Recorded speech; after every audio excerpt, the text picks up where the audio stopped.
This is the Smart Buildings Academy podcast with Phil Zito, episode 217. Hey folks, Phil Zito here, and welcome to episode 217 of the Smart Buildings Academy podcast. And in this episode, I will be talking through how to structure your building automation team.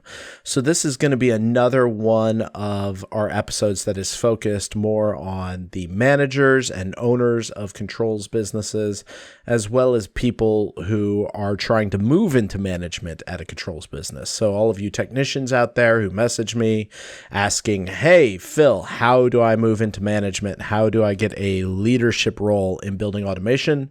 Well, this is going to be the episode for you because this is one of the most important things and concepts that you need to understand in order to drive a successful business to growth and profitability, because you can grow and not be profitable, and you can be profitable and not be growing. To achieve both is a very important thing, and it's not that hard to do once you learn how to do it and the steps required to do it. I know I say that and folks are like, I'm trying to grow my business and it's not growing.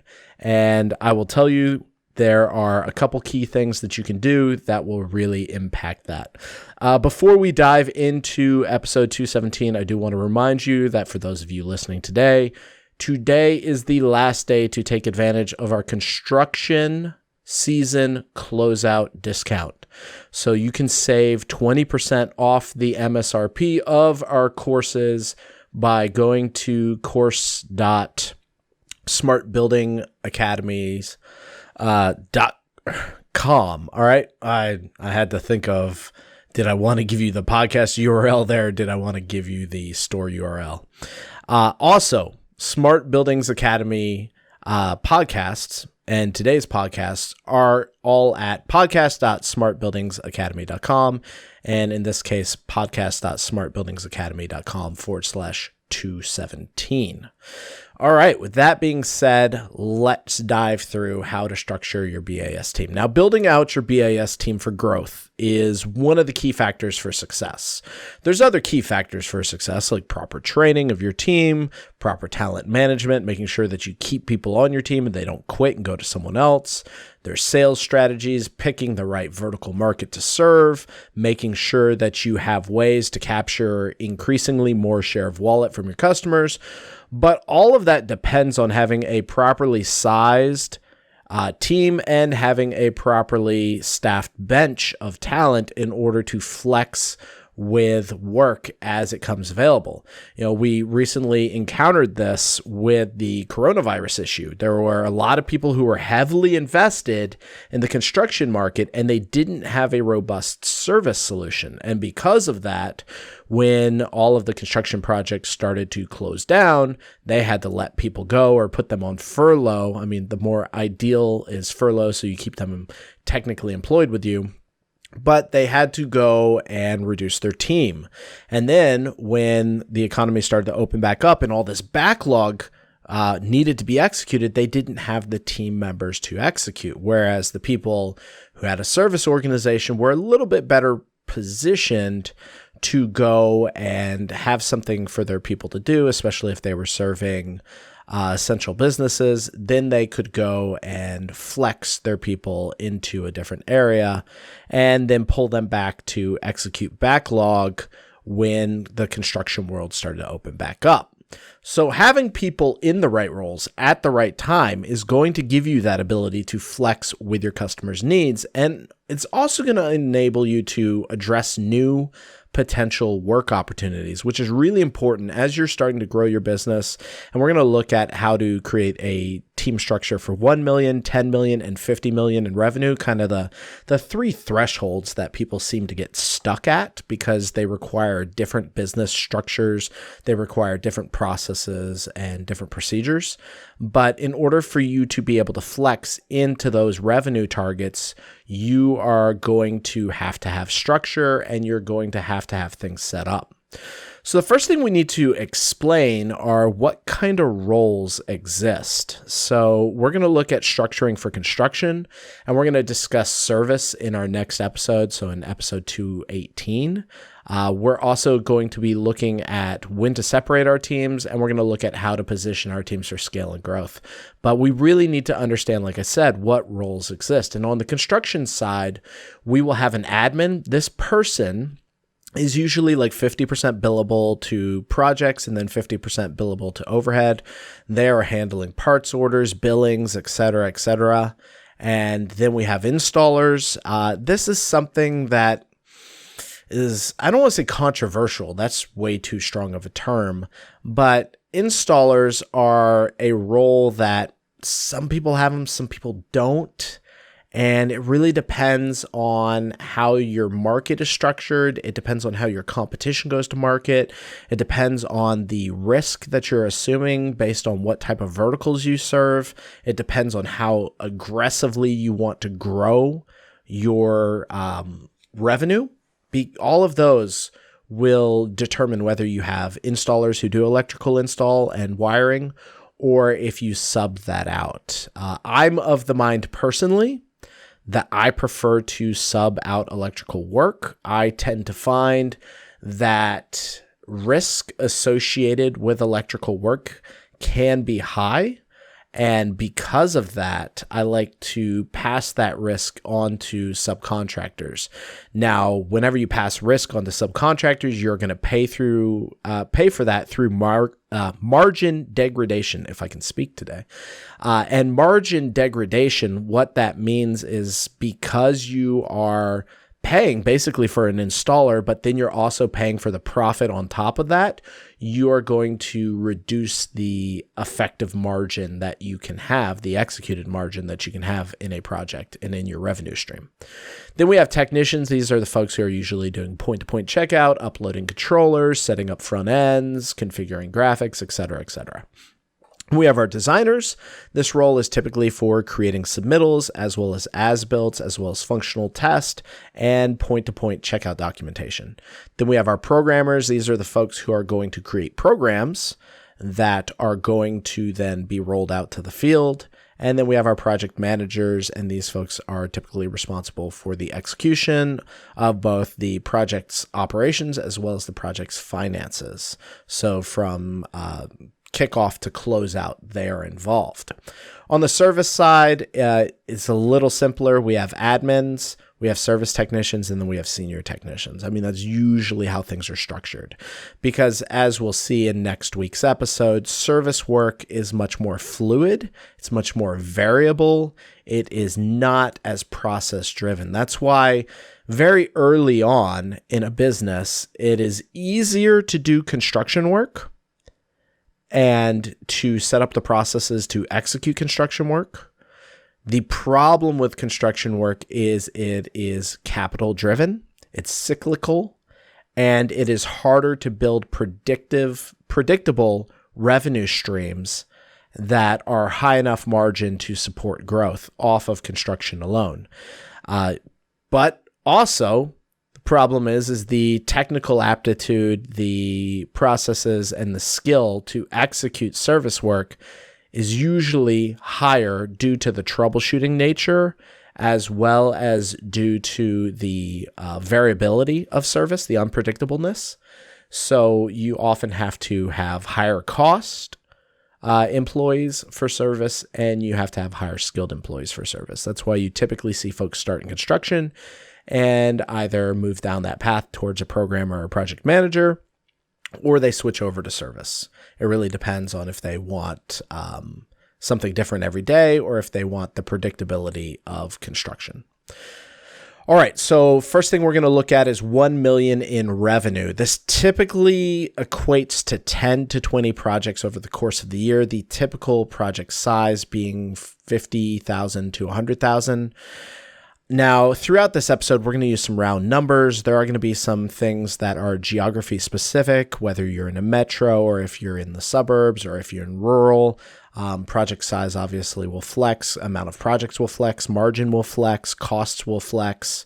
So please don't email me telling me, well, our average project is 10,000. Okay, that's fine. That is working for you. But I will say on the macro level, this is what usually plays out across the board. Are there exceptions to this? Absolutely. Nothing is exactly the same, but these are good guiding numbers and principles for what you should be expecting to do at that 1 million revenue mark. So 10 to 20 projects, usual project size is 50 to 100,000. That means you're most likely doing commercial real estate, you're doing some school district work, stuff like that, maybe some buildings on a college campus. You're kind of starting to push that, but definitely most likely not healthcare unless you're doing like an MOB, and most likely not corporate campuses.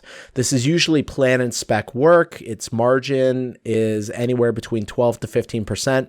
And I want you to pay attention to that. That is one of the biggest barriers to people getting out of the $1 million revenue area, besides for the fact that they're usually executing everything themselves. But what is usually going on that stalls people in this 1 million revenue number is their margins tend to be low because they're going after smaller projects that already have low capital investments, and also are usually plan and spec projects. So you're usually a third tier contractor. So the margin erosion as you are separated from the owner obviously grows. The further away you are from the owner, contractually, the more your margin is eroded because there's going to be margin added to your quotes, and so thus you can not get as much margin. A lot of people tend to complain. They're like, man, why do we get 12% margin from our controls contractor, but then we get 40% margin in service? Why is the cost difference? Well, in reality, if you really follow the money and you look at what is going on, when you have that margin stacking, you can be up to the 20, 30% by the time all the margin gets stacked on top of that cost, because it kind of just gets buried in there. And so the service work, yes, it is higher margin work. I agree, because it's direct to owner, and it's usually dealing with a more immediate pain that impacts business functionality. That being said, just because you see construction work for a third tier contractor at 12 to 15% does not mean that that's what the owner is seeing and that's what's hitting the budget of the owner's project. It's usually higher than that once all the margin gets stacked on top of it. One concept I want to talk to you as we move through how to structure your team is the principle of thirds. And it's the principle that on most projects, a third of your costs will go to subcontractor, a third of your costs will go to labor, and a third of your costs will go to material. Now, what that means is that if we do the numbers, right, if we say we have $1 million of revenue and it is 12 to 15%, so let's just say 15%. I'm going to pull up my calculator here. And, we type in 1 million and we times it by 0.85. And that should give us 850,000. We divide that, or we multiply that times 0.33. That should give us 280, so 280K. We divide that by 2080, which is 40 hours a week across the period of a year, and that gives us $134 of cost that we can allocate to labor. And as we look at that $134 of cost, that realistically comes out to be about 1 to 2 techs. And usually one of those techs is the business owner, because $1 million business is usually, not always, sometimes this is a controls group that was started by a mechanical, but it's usually a controls tech or some controls professional who decided they got tired of working for a company and they want to start their own business, and they're going to run some projects with some customers they have relationships with. And so that gives you $134 of cost, right? Of burdened cost that you can go and pay your technicians and yourself. So what that usually comes out to is 1 to 2 techs. One of them is usually the programmer. The other is usually going to be the technician slash setup person. And if you're using the rule of thirds and you've got a third allocated to the subs, then you're not going to need an installer. That's what I recommend personally when you're growing this. If you can float it with your cash flow, sometimes you can't because often it's paid. Unless you get a paid when paid contract that your sub will accept, then you're going to have trouble funding your subs. So you're going to need cash flow to fund them. But that being said, if you have the sub, then it's usually just technician work and programming work and not very much project management work. So you're looking at 10 to 20 projects across a period of a year. You're looking at 40% of those projects probably hitting during summer, and the rest of them just hitting across the period of the year. Sometimes that flexes to 60% if you're dealing a lot with K through 12, but usually at $1 million revenue, you're not really doing a lot of K through 12 work. You're mainly doing commercial real estate work. Now, obviously, with no one building buildings right now, or the construction being limited except for the existing funded projects, this is going to be a hard place to get out of if you can't find a way to shift to other work. And this is going to kill a lot of startup building automation companies because they're going to be stuck in this 1 million revenue mark. They're going to be highly dependent on commercial real estate for their work and plan to spec work. And no one's going to be giving them that work. And it's going to become increasingly rare for that kind of work as we go on, at least at the time of this recording, which is August 31st, 2020. Now, let's say you're in the 10 million revenue mark. This is anywhere from 20 to 50 projects typically. The usual project size increases, or it should increase to 200,000 to 500,000. You should be stepping out of that plan and spec, starting to move towards more design build or design bid build. Maybe still a little plan and spec, but what you really want to be driving towards is maybe some regional healthcare work, maybe some corporate campus work, maybe some major retrofits, maybe some larger school districts, high schools, etc., and really be driving your project size larger. The larger the project size, the easier it will be because your cost of sales, your effort of sales, largely at this area, is going to be the same for 20 projects as it is going to be for 50 projects. So if you close 20 projects that are 500 grand and you hit that number, or rather, let me restate that. The cost of sales, the cost of pursuing a sale for a $200,000 sale is going to be just as hard as a $500,000 sale, is what I meant to say. So at this point, typically, your 2.8 million, using that rule of thirds, is what you're going to have of that 10 million to allocate towards labor. Now, this is typically at a margin of 15 to 18%, so you're gradually increasing that margin slightly as you move up to that higher level work. And you're now going to start seeing a dedicated project manager. You're usually one branch office at this amount of revenue. You're going to see 1 to 2 project managers. They're going to be responsible for managing the actual projects, the cash flow, the billings, etc. And they're going to work with an admin who does that. You're going to have one designer who's responsible for all of your submittal generation. One designer should easily be able to handle 20 to 50 projects going on across a period of a year. I mean, that comes out to be about 2 to 5 projects a month, which if you have submittal templates, you can knock those out pretty fast.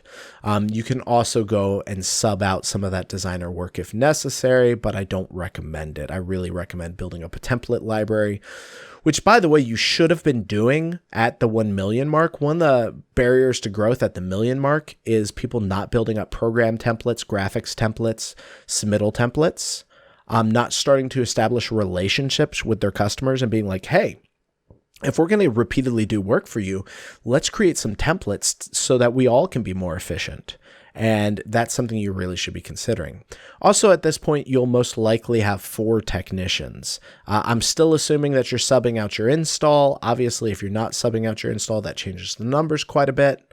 But my experience is at this project size, 200 to 500,000, that's a gigantic amount of risk if you are doing self-install.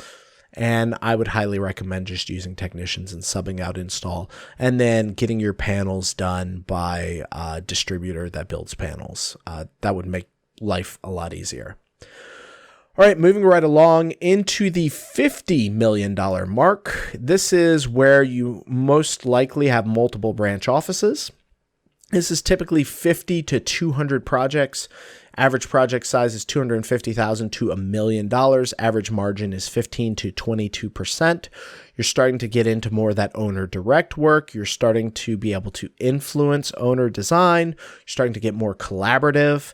You now have about 14 million of that 50 million of revenue that can be focused on your staff. Now, what that means is you typically will have multi-office. So at 50 million, it's typically 10 million per office, right about. So each office would still have that kind of stack of 1 to 2 project managers. Obviously, this is going to flex depending on if you're dealing with like a Houston or a Chicago or a New York, which are large metropolitans. They're going to have different office sizes than if you're dealing with, a smaller city. That being said, the rule kind of plays out that for every 1 to 2 project managers, you're going to have 1 designer, 1 programmer, and 4 techs. That's a really nice stack that you can have for your team. The designer can typically, as I mentioned, handle 20 projects to 50 projects, depending on when the projects hit and depending on whether or not you're using templates. So my hope for you, having gone through this episode, is that you have an idea of where you are revenue-wise. This gives you an idea of how companies are typically structured and the strategies they take to grow. And it gives you an idea of where you need to start positioning your team as far as talent development, recruiting, and building out a bench in order to grow towards your revenue goals. I encourage you to reach out in the comments at podcast.smartbuildingsacademy.com/217. I encourage you to ask anything you want clarification on there. Also, if you are looking to build out your team, then definitely reach out to us. We provide quantitative skill assessments that will help you determine exactly what people on your team know and what they don't know, so that you can have a managed talent and development plan for your team.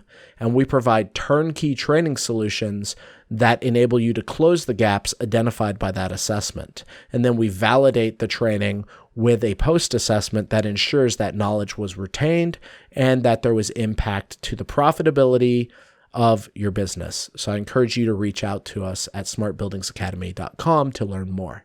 Thanks a ton. Please make sure to take advantage of our construction season closeout discount by using coupon code AUG2020 at our storefront when you check out. We don't offer discounts very often, so I encourage you to take advantage of this. Thanks a ton for listening, and I look forward to talking to you next week when we discuss how to structure your service team for growth and success. Thanks a ton, and take care. Thanks a ton, and take care. Thanks a ton.